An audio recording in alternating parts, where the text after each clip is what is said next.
Hey there, my name is Tyler Garnes. I'm the founder and CEO here at Box Out Marketing, and today I wanted to share some information with you about an email that you may have received from Keep about Infusionsoft by Keep just in the last few days, and I assume they'll be sending these emails on a regular basis. But if you're like most Infusionsoft users, you got an email recently that looked like this.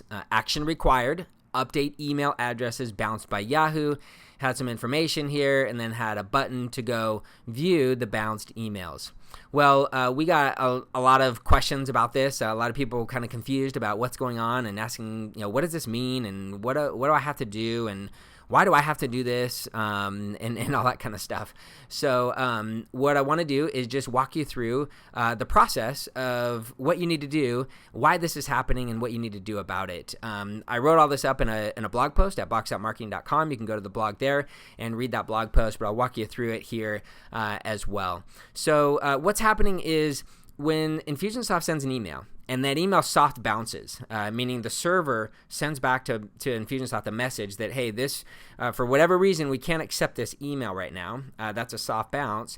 Then Infusionsoft just kind of holds that, and then it tries again later. And it'll retry a few times to see if it can catch the server when it's in a better mood. Basically what happens is soft bounces happen when maybe an inbox is full and can't accept anymore. So if the user gets back in there and goes through their email, cleans things up, then they would be able to accept email. There are various other reasons why an email might soft bounce, but it's not a permanent thing. So that's why Infusionsoft will retry. The servers are set to automatically retry those emails.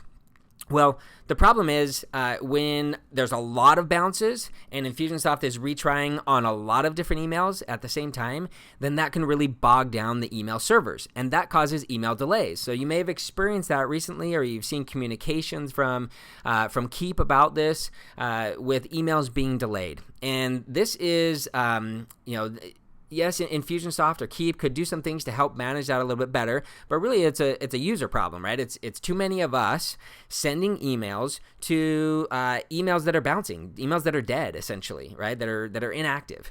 And so this email that Infusionsoft sent out, or that Keep sent out to us, provides some basic instruction, but I'm going to walk you through basically what you need to do.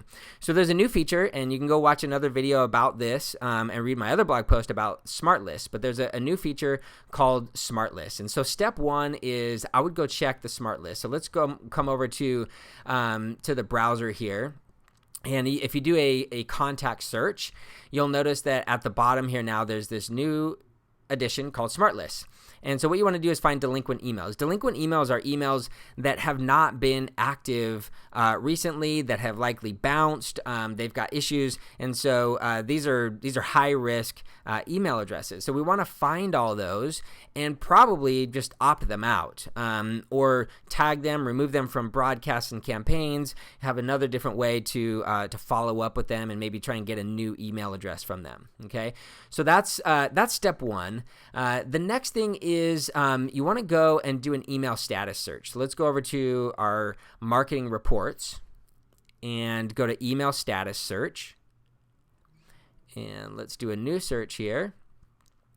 And what you'll want to do here is you're going to use the last engagement date. And so I will typically start with maybe finding people that have not engaged for more than 6 months, okay? And then I'll search that list. So that'll show me all the people who have not opened or clicked or really engaged at all in the last 6 months. These are people that are at high risk of future bounces, future spam complaints, things like that. And so, we want to make sure we get this cleaned up. So what I would do is find those people and then figure out what you want to do to address them. You might run a re-engagement campaign. You might reach out to them in a different way, phone or direct mail or something to get a different email address. You might even just take those people and opt them out completely just to be on the safe side. Okay, so that's step two. Step three is you want to utilize the features that are already in Infusionsoft to help you manage this stuff going forward.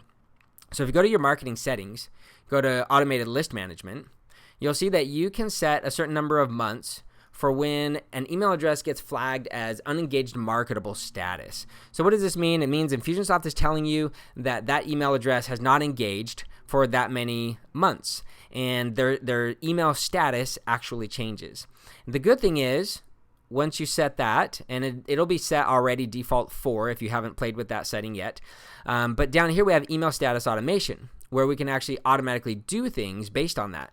So we can say, hey, when a contact status changes, add trigger, and then that opens up a new window here. Move this over.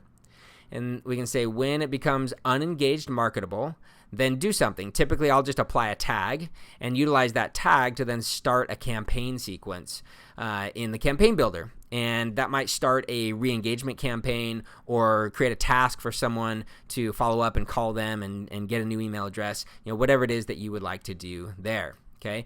And then the next thing, too, is you want to come back here to your automated list management, and you want to turn on this unengaged non-marketable status feature here. If it's off, you're going to want to turn it on, but don't do that quite yet.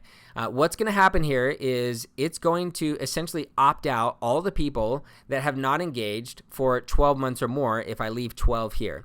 So if you've been using Infusionsoft for a long time, say I've been using it for 3 years, 36 months, I might come in here and I start with 30, right? I might change this number to 30 and then I got to turn it on, and then I'm going to change it to 30. And then I'll save this, because it's going to, again, automatically and immediately mark non-marketable or opted out all the people that haven't engaged for more than 30 months. Now, anyone who hasn't engaged for more than 30 months, I'm okay with that. Like, let's opt them out. Let's get them off the list so that we don't have any issues. But I'm going to do that, and then I might come back in and change that to 24, and I'm going to increment that down every 6 months just to make sure that I don't automatically and immediately opt out a whole bunch of people that I didn't want to opt out. And so I want to just do this on my own terms. I don't want to just start with the 12 months. Maybe I'll end up there, but I want to see how many people are getting opted out at each one of those steps. So once I do that, then I'll go back to that marketing report, the email status search right here, and I'll search based on how many are unengaged non-marketable. Okay, and that will tell me how many people that feature marked as unengaged non-marketable or essentially opted out, right?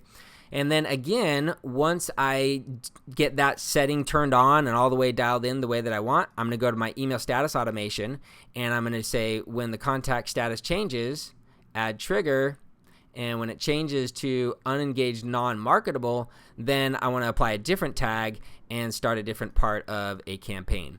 Now, at a very, very basic level, let me just walk you through what this campaign might look like.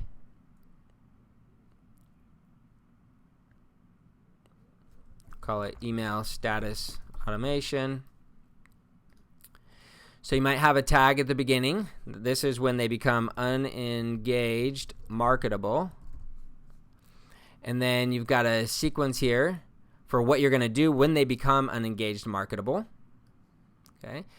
And then we'll just change this as well. Unengaged marketable. Okay. And then here we've got unengaged non-marketable. So the first group, we can still send them emails, but they're not responding. And so this is likely going to be some kind of re-engagement campaign, whether it happens through email. We reach out to them and say, hey, it looks like you're not engaging in our content. Would you like different stuff? Do you want to change your preferences? Would you like us to send different things to you? Do you want to change the frequency, whatever?